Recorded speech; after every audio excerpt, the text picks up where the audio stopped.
अस्सलाम वालेकुम। कुवैत की कुछ लेटेस्ट और नई खबरों में सबसे पहली खबर है, एक बहुत ही बड़ा मामला पकड़ा गया कुवैत पोर्ट के ऊपर, जिसमें पोर्ट पे क्या करता था एक अथॉरिटी काम करने वाला एक कुवैती नागरिक जिसकी नौकरी थी वहाँ पर। वो क्या करता था, जिसको फिंगर ब्लॉक लिस्ट में डाला हुआ था, सापर ममनू था, ऐसे लोगों को 500 केडी लेके, हर एक आदमी का 500 केडी के हिसाब से लेके वो कुवैत पोर्ट से निकालने का काम करता था। तो उसके बाद में धीरे धीरे किसी को पता चला कि ये काम रोज़ तो नहीं चल सकता चला। उसके बाद में उसको पकड़ने के लिए एक प्लान बनाया गया मिनिस्ट्री के थ्रू, जिसमें एक आदमी को मोहरा बना के भेजा गया। उसको बताया गया कि ऐसे ऐसे बोलना इस टाइप से, तो उसने बोला कि मेरे को डिपोर्ट करना है और मुझे बाहर जाना है। तो इस टाइप से उससे भी 500 केडी मांगा गया। फिर बाद में उसको ऐसे करके जब वो गया तो उसे पकड़ लिया गया, उस कुवैती नागरिक को जो निकालता था बाहर।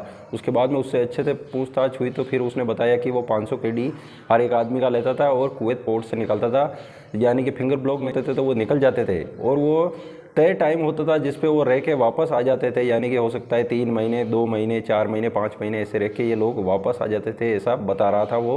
लेकिन ये तो एक कानून का उल्लंघन है, भले ही वापस आ जाते हो या फिर नहीं आते हो, तो एक तरह से ये उल्लंघन है बड़ा।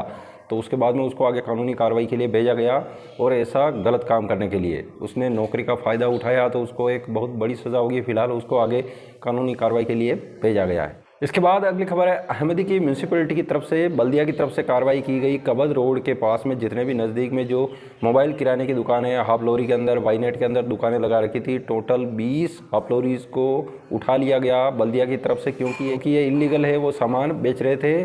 तो ये ऐसा अलाउ नहीं है, लाइसेंस नहीं मिलता। तो 20 हाफलोरी को उठाया गया। इसके साथ ही उसमें काम करने वाले लेबर भी उठा लिए गए। 16 उल्लंघन दर्ज किए गए। 10 खेमे लगा रखे थे, उनको भी हटा दिया गया। ये बल्दिया की तरफ से कार्रवाई की गई। कुवैत की खबरों में इतना ही। चैनल को सब्सक्राइब जरूर करें ताकि कुवैत की आने वाली नई लेटेस्ट ज़रूरी खबरें मिस ना हो।